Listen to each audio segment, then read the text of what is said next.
We're going to start with example 2, and I'm going to use this example to illustrate how you would find different characteristics and features of this function. And I believe that that will help explain some of these other ones that I'm probably going to skip over. So let's start with domain. What we're supposed to be answering is, what is the domain and range? Well, this is a quadratic function. All quadratic functions are going to have a domain of negative infinity to positive infinity.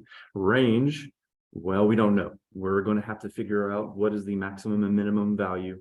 We're going to have to figure out vertex ultimately. In order to figure out vertex, this is written in standard form. You're going to start with negative b over 2 times a.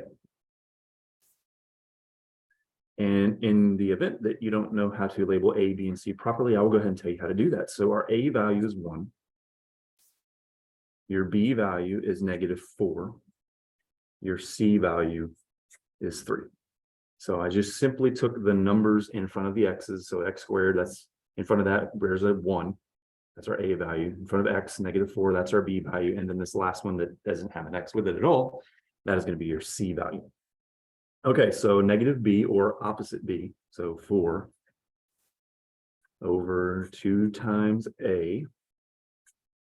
And then simplify 4 over 2. So 2. That right there is half of our vertex. That is also the axis of symmetry. X equals 2. Now, in order to figure out, well, what is the other portion of the vertex, we're going to take 2 and we're going to substitute it into this function everywhere we see an x. So instead of x squared, let's do 2 squared. Instead of -4 times x, -4 times 2, and then lastly add 3. And then start doing your math.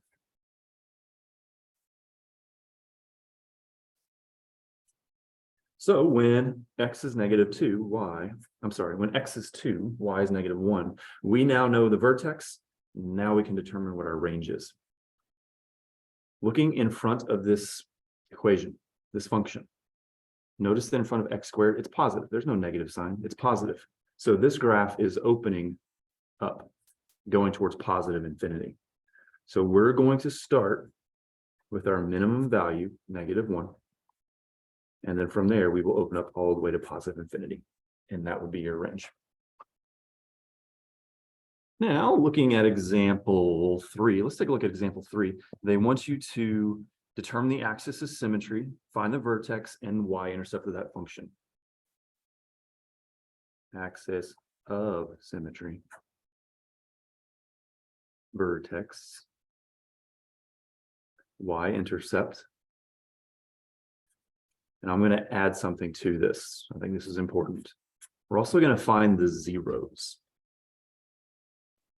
Okay, this right here is written in vertex form. Example 3 is written in vertex form, meaning it's very easy to identify your vertex. Our vertex is -6, 4. You know what else I'm going to do? I'm going to go ahead and do range here because I think that's important. Now that we know our vertex, we can determine what the range is. This is a positive equation, so we're going to start with our minimum value and then go all the way up to positive infinity from there. Okay, next, axis of symmetry. X equals -6. So the first value of vertex gives you axis of symmetry. The second value of vertex helps you with your range.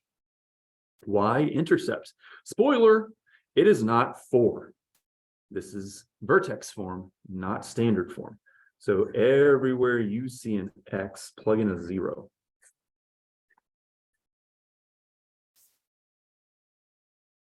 And then begin solving.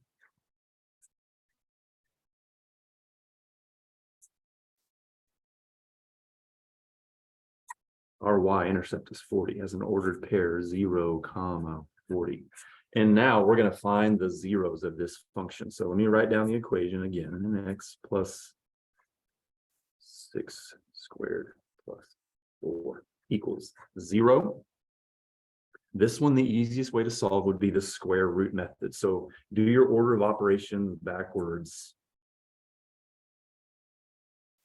We're solving an equation. Doing our order of operations backwards usually helps. So first, can we add or subtract something?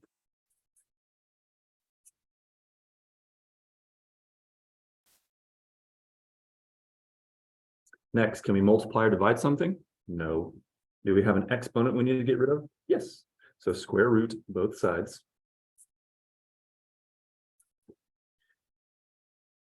Plus or minus 2i. Now that we've taken the square root of both sides, the parentheses, the very last thing we want to do, order of operations backwards, are now gone. We don't need them anymore. Now we start over. Can we add or subtract something? Yes. Now watch where I write this -6. You want to put it right in front of that plus or minus symbol. And we have now found the zeros using the square root method. Okay, example 6. Determine the x-intercept of a quadratic function.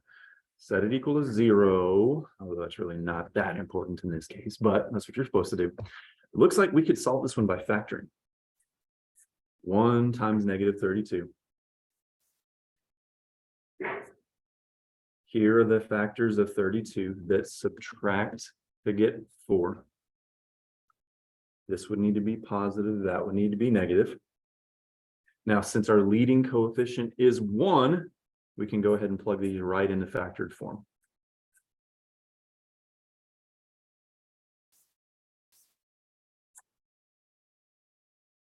If you were to solve them, we would get +4 and -8. Those are the x-intercepts. Examples 8 and 9. Let me tell you why I don't like these. It's because the way that we learned them in Algebra 2, and even the way that we did them in our notes, was, well, how we learned them. They reversed it on the review and on the test. I'm not a fan of that. So hopefully this will help. In order to determine end behavior, well, first we have to consider what form is this written in. This is written in standard form.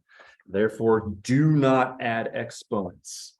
Just look for the highest exponent. In this case, 5. That is odd. So our end behavior is either going to be down, up, or up, down. The way that you determine, well, which one is it, is look in front of the highest exponent. This is positive. Therefore, we must be ending in positive infinity. So it's got to be these. Now, how would you describe this end behavior from left to right? Negative infinity, positive infinity. But they want to know, how would you describe your right-left end behavior? So you're going to want to go opposite. You're going to want to find the answer that starts with positive infinity and ends with negative infinity, from right to left. So I'm going to show you an example of what it could look like as x approaches positive infinity, y approaches positive infinity. As x approaches negative infinity, y approaches negative infinity. You're just really looking here. Look at the very end. Don't worry about that stuff there. Just look at the end. Example 9, once again, standard form. This is written in standard form, so don't add exponents. Just look for the highest exponent. Dang. In this case, 4. That's even. So either up, up, or down, down. Your arrows are going to be going the exact same direction. That is really hard to see. My apologies. In order to determine which one is it, look at the number in front of the highest exponent. It's negative, so we're going to be ending down, down. So you would just simply be looking for the last 2 blanks that are in this pattern, negative infinity, negative infinity.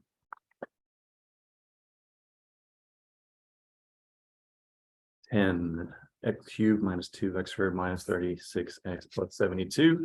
That sounds familiar. Give me a second.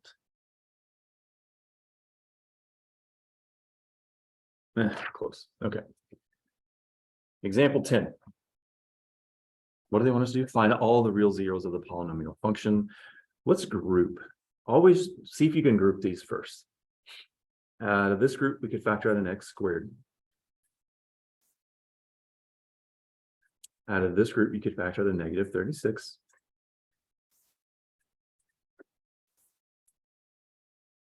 Now let's put our outside terms inside parentheses and keep one of the matching sets. This one right here is still factorable. That is a difference of perfect squares.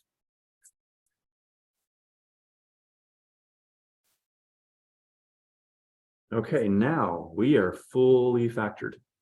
When you're fully factored, then you can determine multiplicity. Notice we don't see any exponents with these parentheses here. So we could give them an exponent of 1, meaning they all have a multiplicity of 1. So these right here represent all of the real solutions, all the real zeros, all of them with a multiplicity of 1. All right, for 15, they say use synthetic division to evaluate f of 8. I will do synthetic division on this review. I'm not going to do it on this example. I just want to point something out. You could use synthetic division. You would divide it by 8 and then, synthetic divide. Or you could take that 8 and substitute it for x and then solve from there. I'm okay with whichever one you use. Example 17, using the factors x plus 4 and x plus 2, find the remaining factors of this function here. It doesn't matter which factor you choose. I'm going to use x plus 4. Since it's in factored form, I change it to -4. And then let me start setting up my division.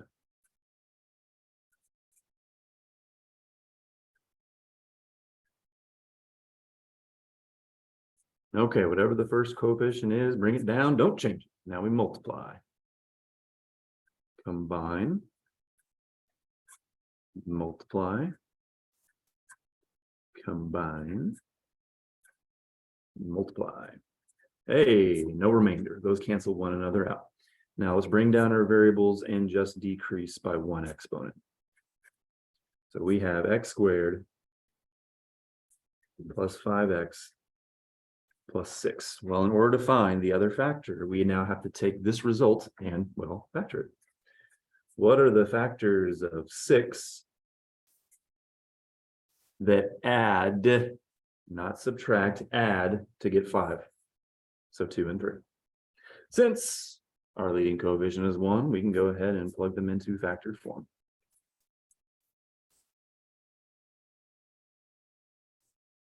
So after factoring, we have x plus 2, which it gave us x plus 2, remember?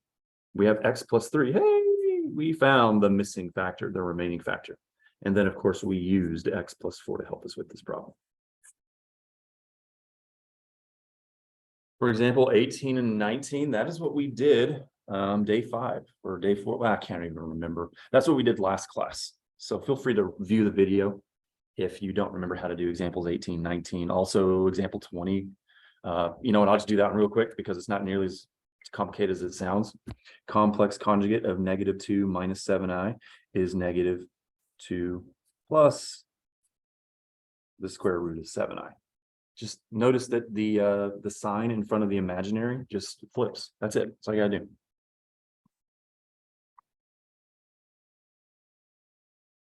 $22, I'm not going to do 22 because you would just factor by grouping. I've already done an example like that. And just whatever your final answer was in factored form, that would be this function as a product of linear factors. Find the zeros of the function, you're just factoring that to number 22. We've been doing that stuff for a long time. 24, we haven't seen one of those in a while. Find the zeros of that function.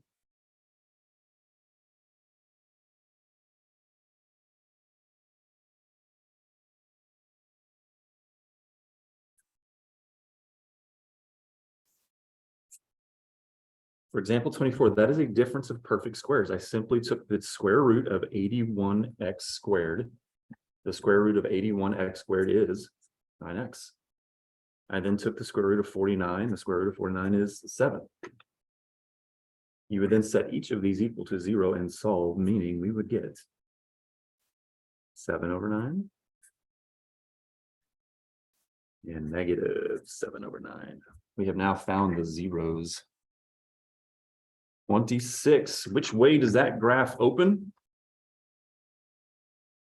Well, in order to determine that, we'd have to write it in the correct order.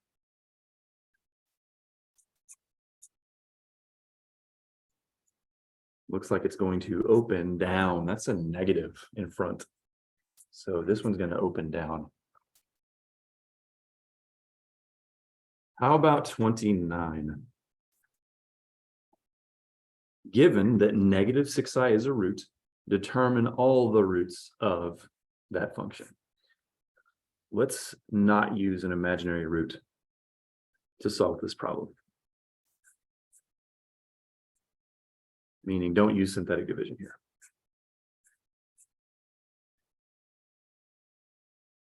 See if you can factor by grouping first, which we can.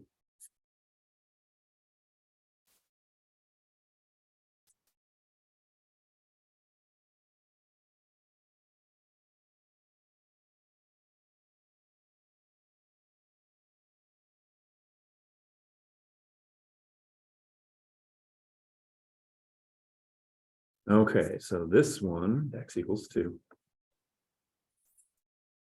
We have found the missing root. It gave us negative 6i. Remember that? It gave us negative 6i. So if one of our answers is negative 6i, then the other one must be positive 6i, complex conjugate, remember? Or you could set this equal to 0 and solve, and I would be right. We set this equal to 0 and solve, we'd first have to subtract each side by 36. Take the square root. Oh, we're about to take the square root of a negative number. See, told you. Let's look at this one here. List all the transformations for the following function. Make sure you put them in order. I'm going to just explain briefly what's going on here. Well, first of all, the vertex of this function is negative 2, comma 6. This is in vertex form. Very easy to identify vertex. Your axis of symmetry is x equals negative 2, the first value of the vertex. Our range, well, if you look in front, we have a reflection over the x-axis. So this graph is opening down. So you want to start with negative infinity, and then it will approach 6. There is a stretch of 3. Your y-intercept here. Let's see. Plug in a 0 everywhere you see an x. Parentheses first. Now we can take care of the exponent. Now multiply. Now add. So our y-intercept is 0, comma negative 6. If you had to find the x-intercepts,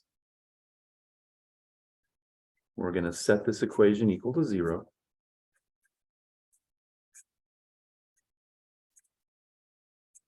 And start solving for x. Order of operations backwards. See if you can add or subtract something first.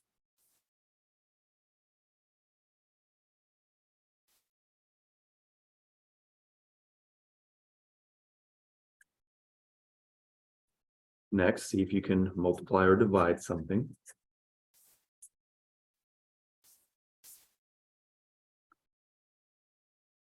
Next, take care of any exponent, which will eliminate the need for parentheses. And now we repeat these steps. Add or subtract something if you can. We have now found the zeros. That's a real number, by the way. So they're also x-intercepts.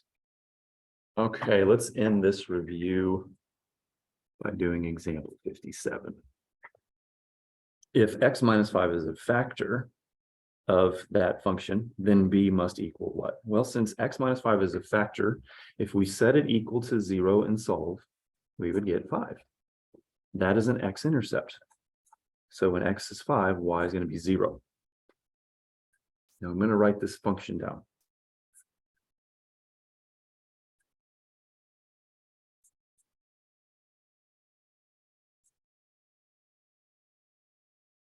Now we're going to use substitution. So instead of y, let's plug in 0. Instead of x, we're going to plug in a 5.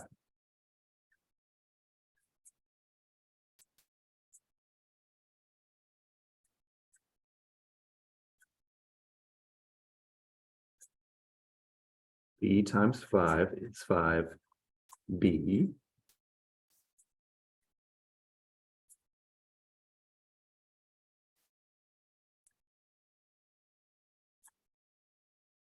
Now we can subtract the 55 from both sides. And then divide both sides by 5. Now we know what B is. Good luck, everybody.